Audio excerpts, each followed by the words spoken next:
Today we will continue with equilibrium and elasticity. What we have within the chapter, we will talk about a static equilibrium and we will discuss the conditions that must be satisfied for a static equilibrium.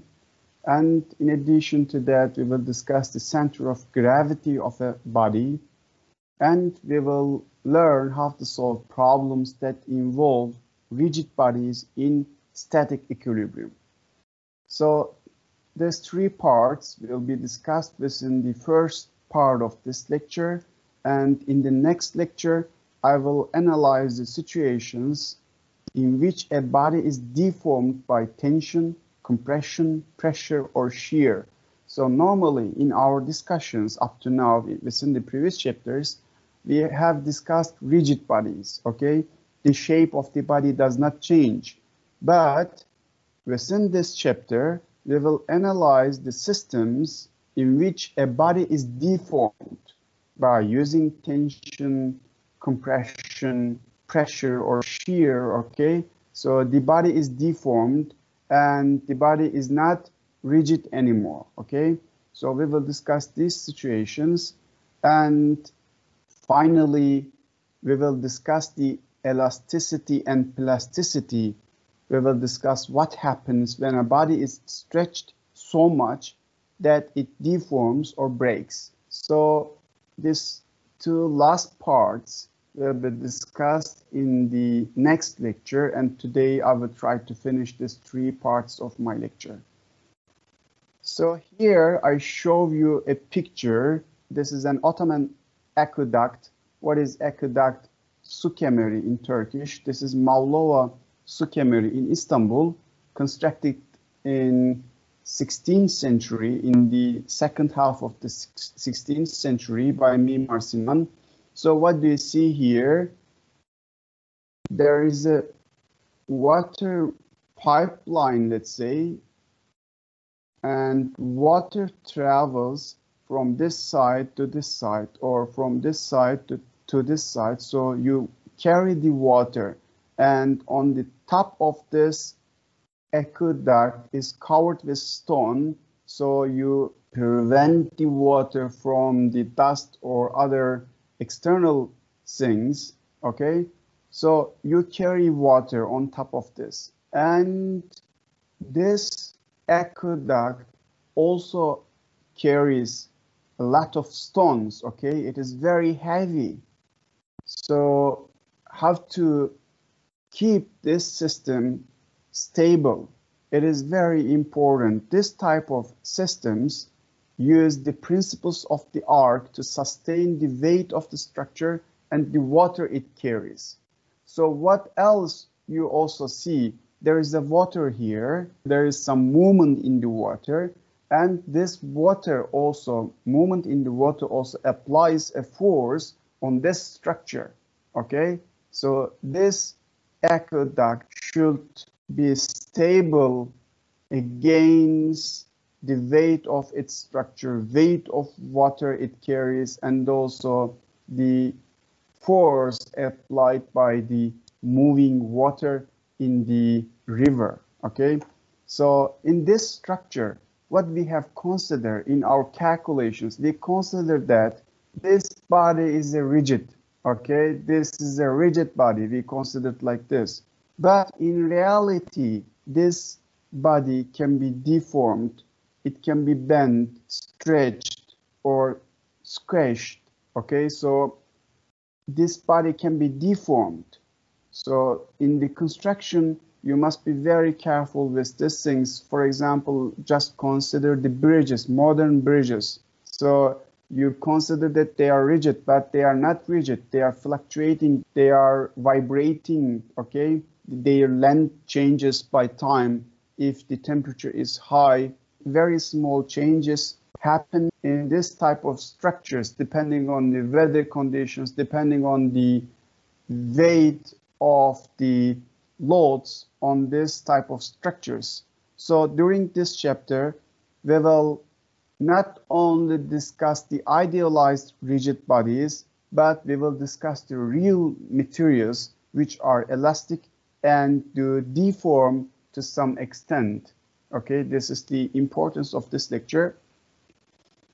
And now let me discuss the conditions for equilibrium. In this part, you will see nothing new. You have already learned all this information in the previous chapters, and here I will use them to explain the static equilibrium. So what I mean with the static equilibrium, you have already learned that what is equilibrium. In equilibrium, the net force acting on the system is 0. Okay, we have already learned this one in chapter 4 and in chapter 5. But what I mean with static equilibrium, in case of static equilibrium, the system is at rest.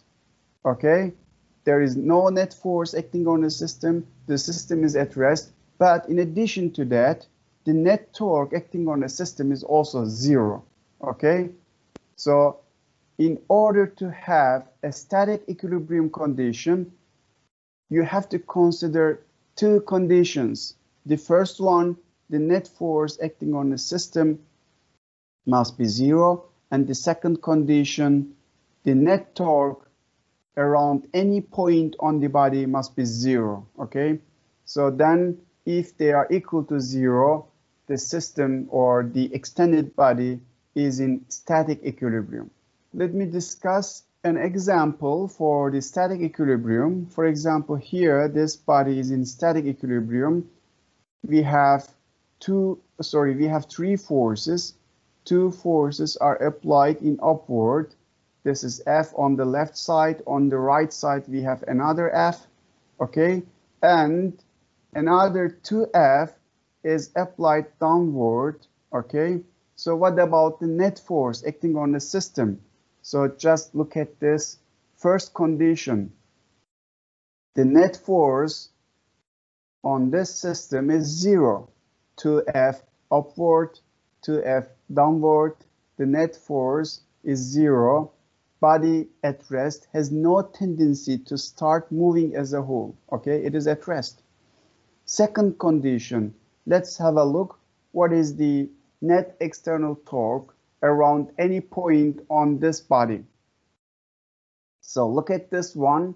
If you choose that this is the rotation axis, okay, this center of the object, and here upward F force on the left side will produce clockwise rotation, and the force on the right side will produce counterclockwise rotation.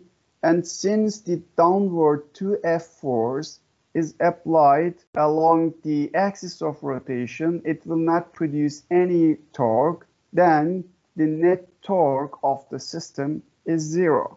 Okay, so the system is at rest. Two conditions are satisfied. This first condition and second condition are satisfied. Then the body is in static equilibrium. And look at this example, which is not in static equilibrium. What do you see here? On the left side, we have F force upward, and on the right side, we have F force downward. The first condition satisfied. So if you write the net force acting on the system, you will find 0 net force acts on the system. Okay, but what about the second condition? What about the net torque, about the axis? If you choose this center, the axis of rotation, then what about the torque applied by this force on the left side? It will be clockwise, F times L, and on the right side we have downward F force. It will produce the torque applied by this force. It will be clockwise, F times L. Then the net torque will be different from 0. Okay, so both forces produce a clockwise torque. Okay, then this body will rotate around this rotation axis. So the second condition not satisfied. First condition satisfied, net force is 0. but net torque is different from zero. Second condition not satisfied, then the system is not static equilibrium.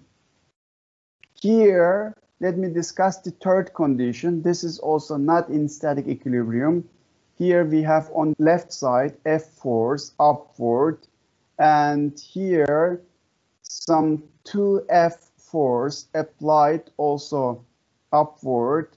Then the net force acting on the system is given with 3F. Okay, so the first condition not satisfied. What about the second condition? If you calculate the torque applied by this F force on the left side around this black rotation axis of the object, then you can write F times L, and on the right side we apply 2F force, and the lever arm to the rotation axis is 1/2 L. Then this 2F force on the right side will produce counterclockwise rotation, and this F on the left side will produce clockwise rotation. Then the net torque about this rotation axis will be 0. Second condition is satisfied, but since the first condition is not satisfied, this system is not in static equilibrium. So these are the three examples for the conditions of equilibrium. Any question in this part? What was the meaning of equilibrium? In the previous lectures, we have discussed that if the net force acting on a system is 0, then the system is in equilibrium. Okay, let me go into detail a little bit. Just remember this expression. If it is 0, then the net force acting on a system is 0. Just consider there are many forces acting on the object, but in total, the net force acting on a system is 0. Then the acceleration is 0. So what is the meaning of this? If body was moving with some certain velocity at the beginning, then it will continue its movement. Okay? And if the body is at rest at the beginning, it will stay at rest if the net force acting on a system is 0. Okay, this was the equilibrium condition which we have discussed in the previous chapters. But what is the meaning of static equilibrium? Static equilibrium means that the net force acting on a system is 0, but the system is at rest. Okay, in static equilibrium, the system is not moving. Okay, so this is the difference between the equilibrium and static equilibrium. And in case of static equilibrium, not only this condition is required, in addition, the second condition is also required. The net torque acting on the system must be 0. Okay, so you choose a certain rotation axis, and about or around this rotation axis, the net torque, the net external torque around this rotation axis must be 0, and the system should stay at rest. What do you see here? We have 3 external forces acting on the system. Net force is 0, and the net torque is also 0. So the system is not rotating and the system is not moving. Okay, so these are the static equilibrium conditions.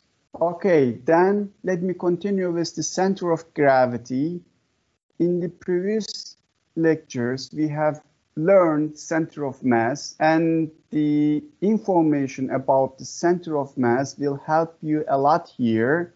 So in most equilibrium problems, one of the forces acting on the body is its weight. We need to be able to calculate the torque of this force. So just consider that on the right side, you have a body with some certain shape. Okay. And in total, this body has certain weight in total. Okay, this is the total mass of the body. But just consider that this body consists of many particles. Here, just choose Mi, another mass of particle, and here just consider we have another particle with some certain mass, and here we have another particle with some certain mass, and here we have another particle with some certain mass. So weight acts on this each masses within this body, okay? But we can treat a body's weight as though it all acts at a single point, the center of gravity. So instead of calculating the weight applied on this mass, weight applied on this mass, weight applied on this mass, different masses within this body, we use the center of gravity and the weight applied on weight of the center of gravity, which is given with m times g. But in case of this type of method, we ignore the variation of gravity with altitude. We have discussed in the first chapters of this lecture that in reality, gravity changes with the altitude, okay? So if you go far from the surface of the Earth, then the G will decrease, okay? Gravity will decrease. We have discussed this one.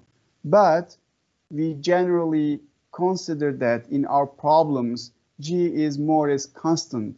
And also within this discussion, we ignore the variation of gravity with altitude.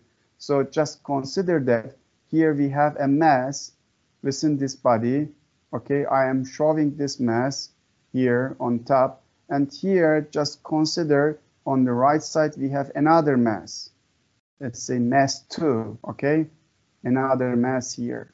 So just consider that this mass is staying high above compared to the second mass, then there will be a difference between G's, okay, in reality, if this distance is huge.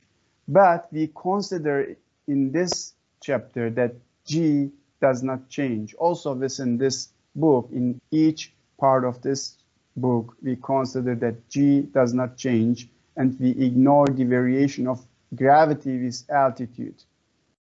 So now, let me summarize. The gravitational torque about the origin here, we have origin, okay, on a particle of mass mi within the body is given with this expression. Torque I is given with the position vector Ri from the origin to the mass I and its weight, okay? And if G has the same value at all points on the body, the center of gravity is identical to the center of mass, okay?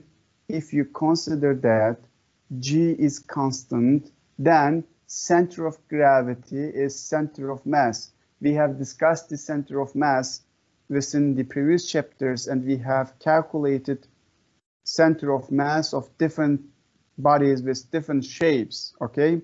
If you consider that G is constant, okay, does not change with altitude, then you can consider that center of gravity is equal to the center of mass.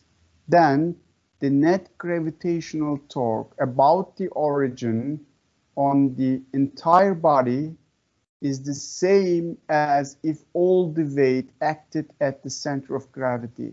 So here we have the center of gravity. This is the weight of the center of gravity. Then this is the distance between the origin and center of gravity, position vector or center of mass, then weight. Then you can write the net torque acting on the system due to the weight, okay? Do you have any question here? And let me remind you the coordinates X, Y, and Z of the center of mass. We have done it in the previous chapters. Here we have the X coordinate of the center of mass. Let's consider we have many particles on this body, okay? Many particles. This is M1, M2, and M3, let's say. And this is the x-axis, okay? And what about the x position of this particle, x position of this particle, x position of this particle?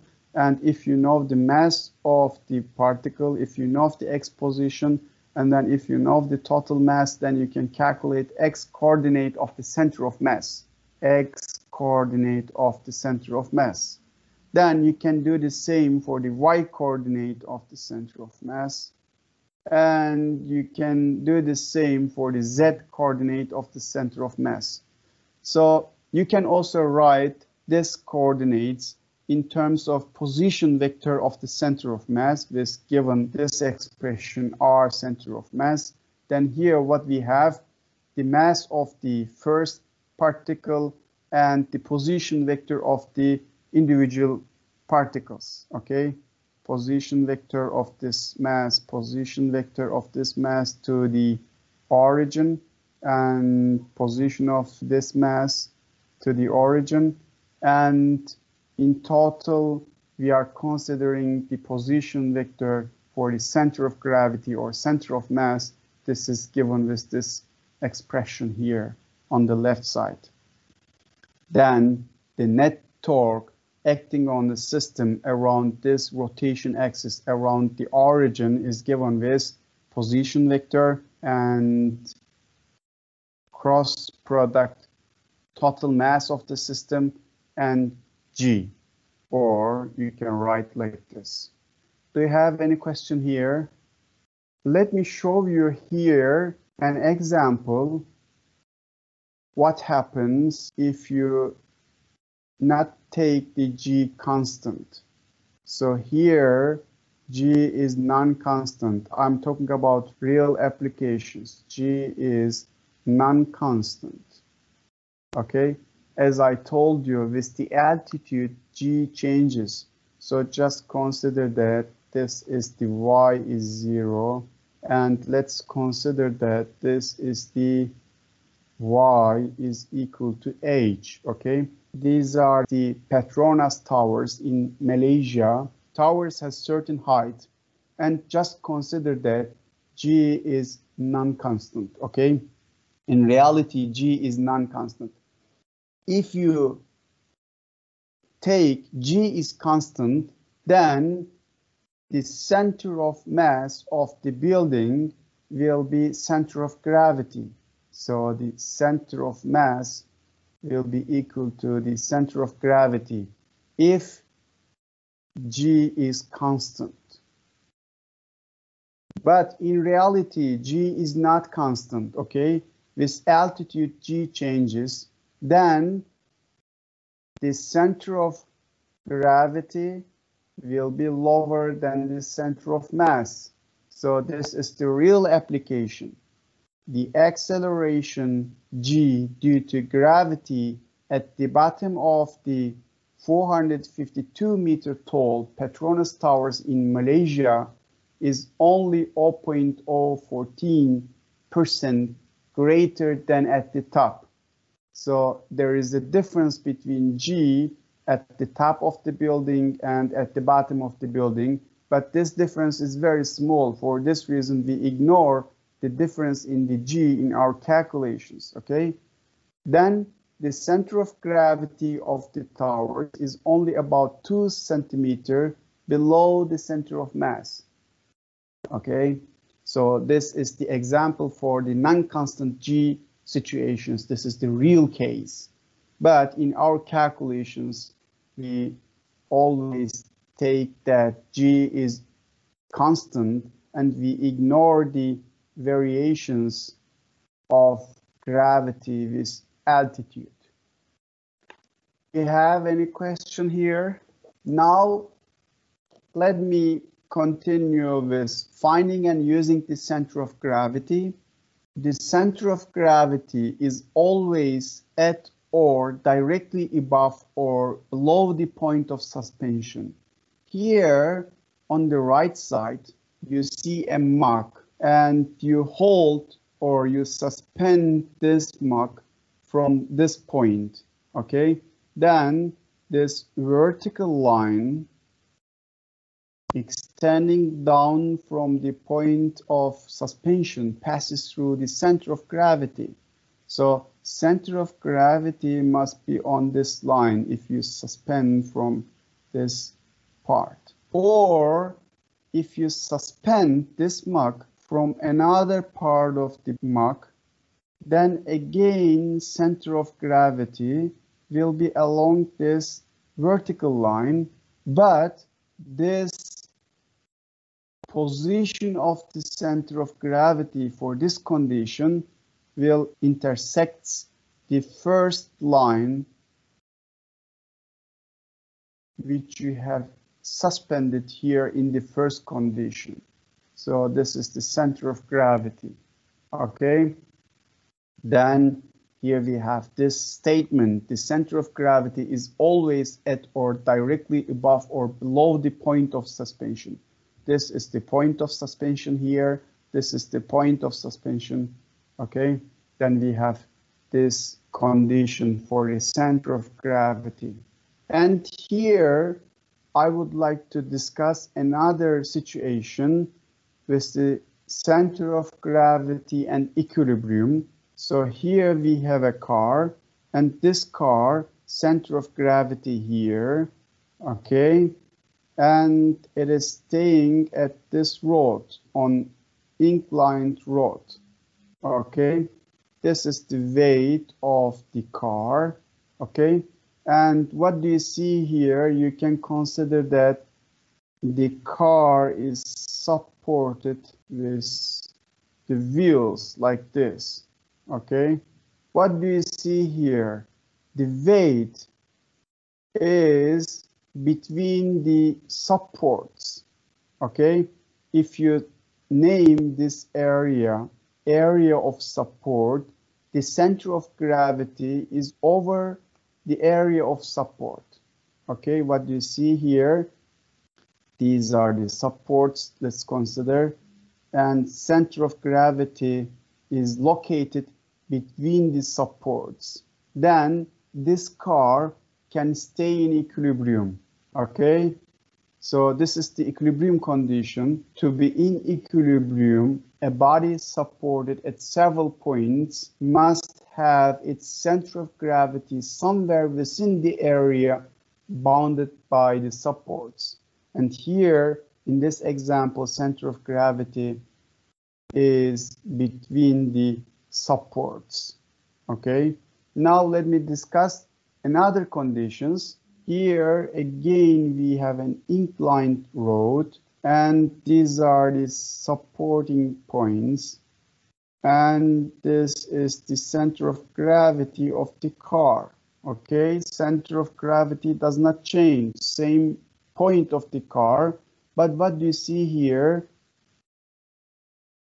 Due to the inclined road, the center of gravity is out of the supported area. Then this car will tip over, okay? Look at this track here. These are supports, and this is the center of gravity of the track. And what do you see here? This center of gravity is out of the supporting points. Then the vehicle tips over. Here we have center of gravity within the area of support. And here in these two examples, the center of gravity is out of the supporting area. Then they will tip over. Now let me continue with the example. Walking the plank. A uniform plank of length L 6 meter and mass M 90 kilogram rests on sawhorses separated by D 1.5 meter and equidistant from the center of the plank. So these are these sawhorses, okay? and the distance between the sawhorses is given 1.5 meter, and the total distance of this plank is given with 6 meter. Okay. What else? Cousin Throckmorton wants to stand on the right hand end of the plank.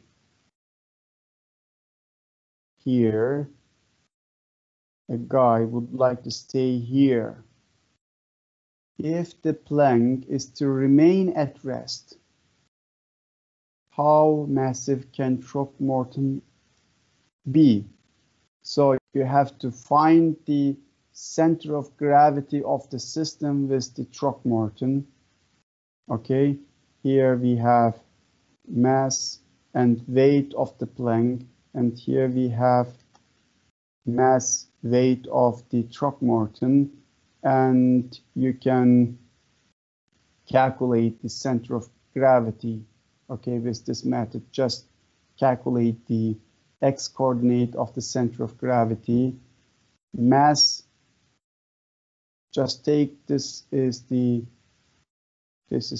origin, let's say, mass of the plank and distance, x distance of the plank, it is 0. Then mass of the Throckmorton, the guy, and the distance to this point. The distance is given with L half. This is the total length of the plank, and this is the distance of the guy to this center, and divided by total mass. I am applying this equation, okay, for the x coordinate of the system, x coordinate of center of mass. Then I can write this expression, okay? So then what about the center of gravity? We set center of gravity this position, this one. Okay, then the Throckmorton will not drop if the plank is to remain at rest. How massive can Throckmorton be? Then if the center of gravity is this point, then this Throckmorton will not drop. Okay, it can remain at rest. Then I have calculated x center of gravity, and if it is equal to this xs, what is this xs? This was the d, distance between the sawhorses, and the distance from center to this one, d half. Then just write d half here. Okay, if you solve this equation, then you can get expression for the m. Then if you put all the information into this equation, then you can calculate 30 kilogram. This is the mass of the Throckmorton, mass of the guy here. Any question here? Now let me continue with the solving rigid body equilibrium problems. If you have an equilibrium problem, I mean, if the question states that the system is in equilibrium, then you have to consider two conditions. The first one, the net force acting on the body must be 0, okay? And you have to look for the net force acting along the x-axis. You have to look for the net force acting along the y-axis, and they must be equal to 0 if the system is in equilibrium. In addition to that, if it is in 3-dimensional, then you have to look for the net force acting on the system along the z-axis. It also must be equal to 0, okay? Then the net force acting on the system must be 0 if the system is in equilibrium. But it is not enough. The sum of the torques about any point must be 0, okay? Then you also have to look for this condition. This is the second condition for the equilibrium. And in the forthcoming examples, in the forthcoming questions, we will apply these two conditions. We will look for the net torque and we will look for the net force. If they are equal to 0, then it means that the system, the rigid body, is in equilibrium. But here, with the second condition for the equilibrium, you must be very careful. This one, there is a caution in the book. So in order to calculate the net torque about a certain rotation axis, then you have to choose a reference point first of all. Okay, first of all, choose a reference point, and during the calculation of the torques applied by other forces on a rigid body, you always have to use the same reference point when you are calculating the torque. Okay, so then it is stated here, you must use the same point to calculate all the torques on a body.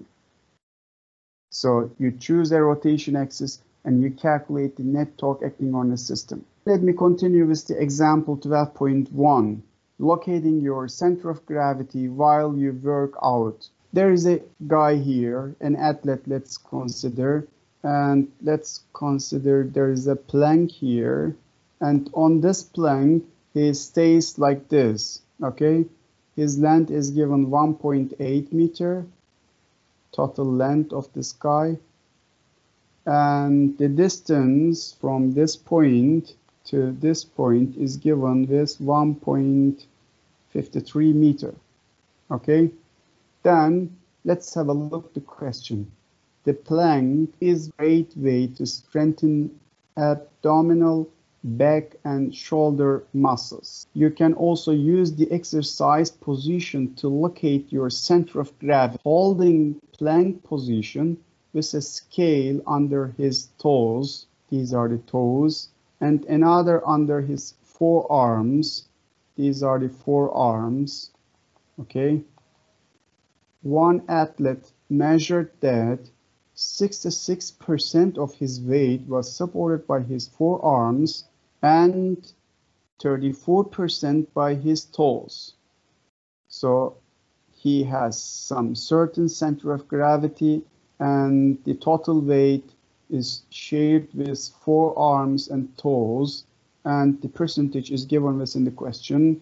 That is the total normal forces on his forearms and toes were 0.66 weight, 0.34 weight respectively, where weight is the athlete's weight. He is 1.8 meter tall, and in the plank position, the distance from his toes to the middle of his forearms is 1.53 meter. How far from his toes is his center of gravity? So we have to find the center of gravity of this athlete. Okay, let's draw the free body diagram. Okay, so you have to calculate net force acting on this athlete and you have to find the net torque. Then you can solve the question. So first of all, let's draw the free body diagram. This is the 0.66 of weight of the athlete, and this is the 0.34 weight of the athlete.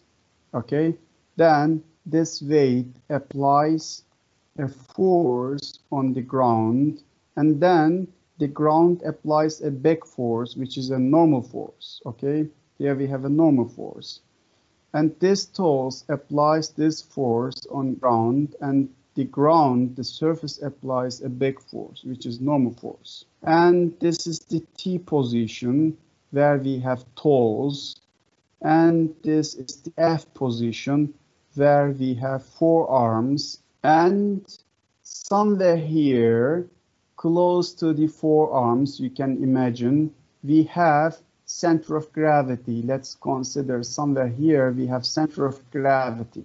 Okay, so then here we have weight. So what about the distance between the center of the forearms and the toes, which is given 1.53. The total length is given, okay? Then if you calculate net force acting on the athlete, if you calculate the net torque, and if they are equal to 0, then the system is at rest. Actually, the athlete is at rest. It is not rotating. It is not moving. Then these conditions are satisfied. Just write these equations.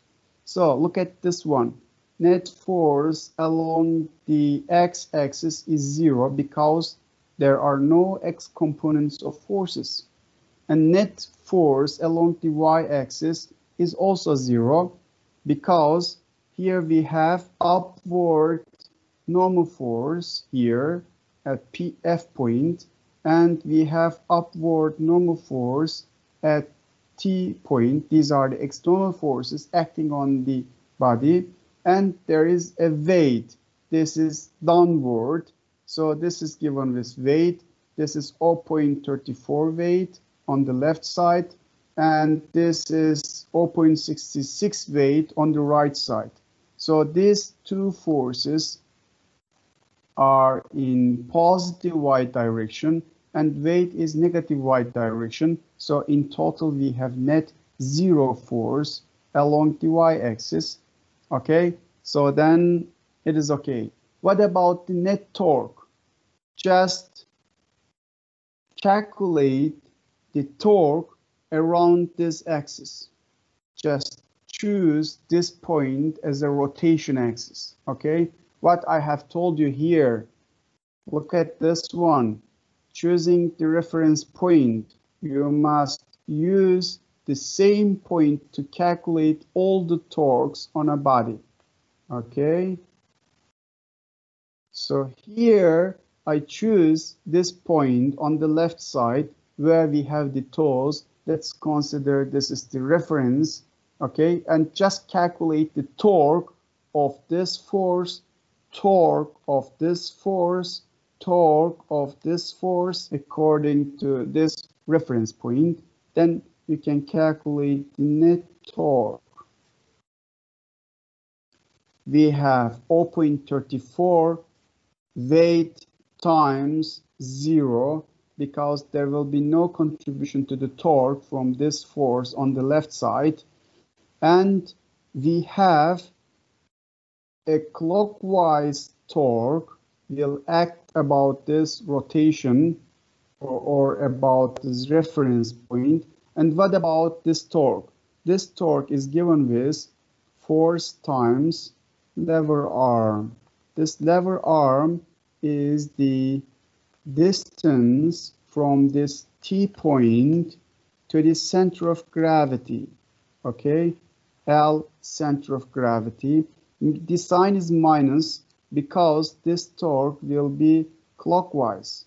Okay, and here we have another force which is given with 0.66 weight, and this will produce counterclockwise torque, and this is positive, and just write this one, force times lever arm. This is 1.53 meter. It is given in the question, and then they are equal to 0. How to know this one? Because we know that the system is at rest. If the system is at rest, then this condition must be satisfied. It is equal to 0. Then I can calculate the position of the center of gravity, 1.01 meter. Do you have any question here? Then let me continue with another example from the book, example 11.3. Will the ladder slip? Sir Lancelot is assaulting a castle by climbing a uniform ladder that is 5 meters long and weighs 180 Newton. So this is the length of the ladder. It is 5 meters. And what about the weight? Weight of the ladder is 180 Newton. And what about the weight of the Sir Lancelot? The weight of this guy is also given. It is 800 Newton. Okay. And what else? The bottom of the ladder rests on a ledge and leans across the moat in equilibrium against a frictionless vertical castle wall. This surface is frictionless. Okay. And here we have the ground and the ladder stays rest here. The ladder makes an angle of 53.1 degree with the horizontal. This is the horizontal axis, and this is the angle between the horizontal axis and ladder. It is given. Lancelet pauses on third of the way up the ladder. Somewhere here he pauses, okay, which is given 1/3 of the way. Okay, if you divide this ladder into 3 parts, and he paused here. And what about the questions? 3 questions here we have. Find the normal and friction forces on the base of the ladder. Here we will have friction force and normal force, okay? And find the minimum coefficient of static friction needed to prevent slipping at the base. So here at the base, we should have static friction, okay? Then the ladder will not slip. If the ladder is slipping, then you will have kinetic friction. So, but within the question, find the minimum coefficient of static friction needed to prevent slipping at the base. So then we have to calculate the static friction coefficient. And the last question, find the magnitude and direction of the contact force on the base of the ladder. So at the base, we have normal force and friction force. Both of them are the contact force. So the total contact force in magnitude and also in direction is asked within the last part of the question. Now let's have a look the free body diagram of the system. Look at this graph B on the left side, okay? This is the ladder with the yellow color, and this is the normal force applied by the wall. Here we have wall, okay? This is normal force 1 applied by the wall to the ladder, and here we have weight of the ladder, and here we have weight of the Lancelot guy, and here we have friction force, okay, in this direction, and here we have another normal force applied by the ground on the ladder and the Lancelot system, okay? So the angle is given, so the length of the ladder is given. Be careful here, be careful here. The length of the ladder is given as 5 meters. Then by using this angle, you can calculate that this height is 4 meters and this part is 3 meters. Okay, so this is 3, 4, 5 triangle. Okay, and then when the Lancelot is here, the distance to the origin, if you take the B point is origin, is given. Let me clean all the things, then it will look better. Here we have B point, and here we have friction force. Here we have normal force applied by the ground. This is normal force 2. Here we have another normal force applied by the wall. Here we have weight of the ladder. Here we have weight of the Lancelot, the guy on the ladder. And the length of the ladder is given 5 meters. Angle is given. Then this height is 4 meters and this is 3 meters. And then I can calculate the distance from the position of the guy to the B point. This is the vertical distance, let's say. And this is the position of this center of gravity of the ladder to the B point, okay? Then if you calculate the net force acting on the system and the net torque acting on the system, then you can solve the question. So what do you see here? The ladder is at rest. Then the net force acting on the system must be 0. And the net torque also must be 0 because the system is at rest. It is not rotating. Okay, then the system is in static equilibrium. By applying net force is equal to 0, net torque is equal to 0, you can easily solve the question. Here I will show you something else. Look at the graph C on the right side. Again, you see normal force, weight of the ladder, weight of the guy, and instead of static friction force and normal force, here we have another force. This is the resultant vector of normal force 2 and static friction force. So what we know that static friction force is contact force. Normal force is contact force. So this is the resultant contact force, okay, which is asked in the last part of the question. Find the magnitude and direction of the contact force on the base of the ladder. So the question is clear, everything is clear, then you can solve. Just put the numbers into the equations, then you can solve it. So look at the solution here. Net force along the x-axis. We have friction force and normal force 1. Let me go back. Here we have normal force 1 applied by wall on ladder along the x-axis, along the negative x direction. And here we have friction force along the positive x direction. So these are the forces along the x-axis. Just put them here. Since the system is in equilibrium, they are equal to 0. Then just calculate the net force along the y-axis.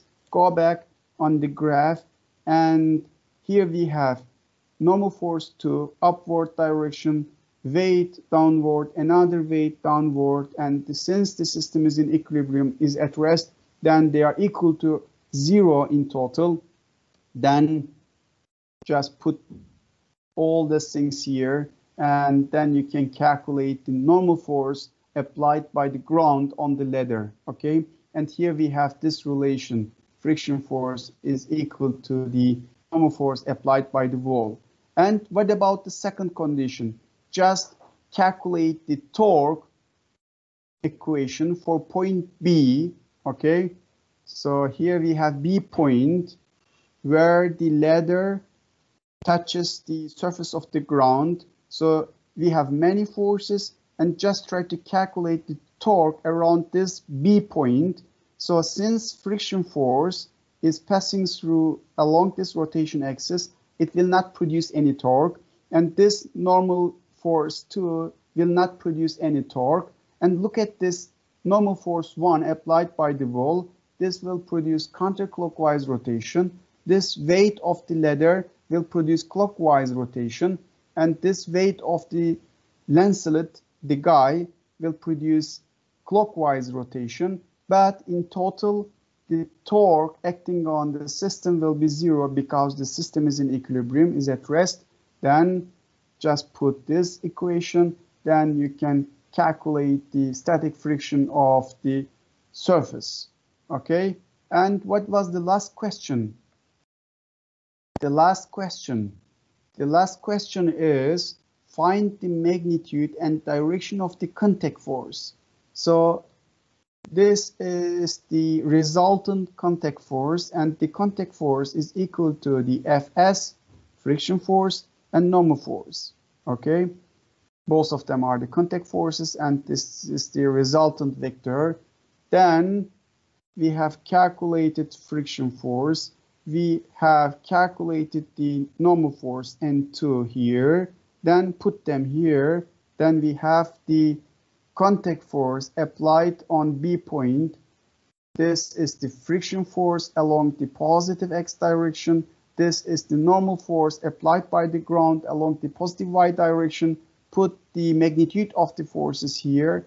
Then you can calculate the magnitude of this force, and you can also calculate the angle of this force. Okay, the angle between the x-axis and this contact force. Do you have any question here? Okay, let me finish with this example. Here we have figure 11.10a, this figure It shows a horizontal human arm. This is the horizontal human arm lifting a dumbbell. This is the dumbbell. The forearm is in equilibrium under the action of the weight of the dumbbell, the tension in the tendon connected to the biceps muscle, and the force E exerted on the forearm by the upper arm at the elbow joint. We ignore the weight of the forearm itself. For clarity, in the drawing, we have exaggerated the distance from the elbow to the point A, this one, where the tendon is attached. Given the weight W and the angle theta between the tension force and the horizontal, this is the tension force, and this is the horizontal axis, and this is the theta between the horizontal axis and tension force. Find T, tension force, and the two components of E, three unknown scalar quantities in all. So what is the tension force, and what is the X component of the E force, what is the Y component of E force? These are asked within the question. Okay, so let's draw the free body diagram. This is the free body diagram, and this is the forearm from this point to this point here on the right side. And here you see X component and Y component of the E force. Let me draw this force here, then you can better see it. So here we have E force, and this is the tension force, T force. It also has two components, Y component and X component, and this has X component and Y component, this E force. And here we have dumbbell, it has certain weight, and this is the A point. Okay, this is the length of the arm, forearm, and this is the distance from the A point to this point, and this is the height. So this is the free body diagram. And if the system is at rest, is it given? Let me check. Where is it? Okay, it is given here. The forearm is in equilibrium. Okay. If the system is in equilibrium, all the forces acting on a system must be equal to 0 in total, and the net torque about certain rotation axis, certain reference point must be 0, okay, if the system is in equilibrium. Then just apply these rules. So just try to solve the torque around the joint, this one, around this point. We will try to calculate the torque. So this E force cannot produce any torque about this axis, and this Ty will produce clockwise rotation, and this Tx will not produce any torque, and this weight will produce counterclockwise rotation, okay, around this reference point. Then just try to calculate the net torque, and torque will be 0 because the system is in equilibrium. L times weight. This is the length of this forearm, and this is the weight by the dumbbell, okay, weight by the dumbbell, and this is the reference point. We are calculating the torque about this axis, and this is the L, okay, and the torque by the dumbbell is L times weight, and the torque produced by this dumbbell is counterclockwise, it is positive, and here we have another torque produced by Ty, y component of the tension force, and it is clockwise, negative, minus dty. What is d? The distance from A point to the reference point where we calculate the torque. Then you can calculate Ty. Ty is given with L times weight over d, and Ty can also be written T times sinus theta. Theta is given. Okay, here we have theta, and the y component can be written with T times sinus theta. Then you can write this expression. So if you take T from this expression, T can be calculated like this, L times omega over d sinus theta. So we have found the T, okay? Now let's have a look this force components. And in order to calculate this force components, just apply the another condition for the equilibrium. The net force acting on the system must be 0 along the x-axis, along the y-axis. First of all, let's have a look the x-axis. We have Tx in positive x direction, and we have Ex in negative x direction, and nothing else. Okay, so here we have Tx minus Ex, they are equal to 0, and then Ex is equal to Tx, and instead of Tx you can write T times cosine theta because it is x component of the tension force. Then instead of T, just take this one, put it there, then finally you can calculate Ex. Okay, here what we have, cosine theta over sinus theta. What is this? This is cotangent theta. And what is cotangent theta? Look at this one, cotangent theta, d over h. Cotangent theta is given with d over h. Okay, then put this d over h here, then you can calculate x component of the E force with this expression. And what about the net force along the y-axis? We have Ty upward direction, we have Ey, okay, and we also have weight of the dumbbell. Don't forget, actually here we have weight of the forearm, but it is ignored within the calculations. And just put here Ty, Ey, and minus weight of the dumbbell, downward direction. Then you can calculate Ey. What do you see here? Put the Ty. Ty is already calculated here. Put it there. Okay, then you can calculate with this one. What do you see here? We have negative sign here for the Ey. Then the y component of the E is in downward direction. Then the actual direction of the E is like this. At the beginning, we didn't know the actual direction of the E, and now we have found it, okay?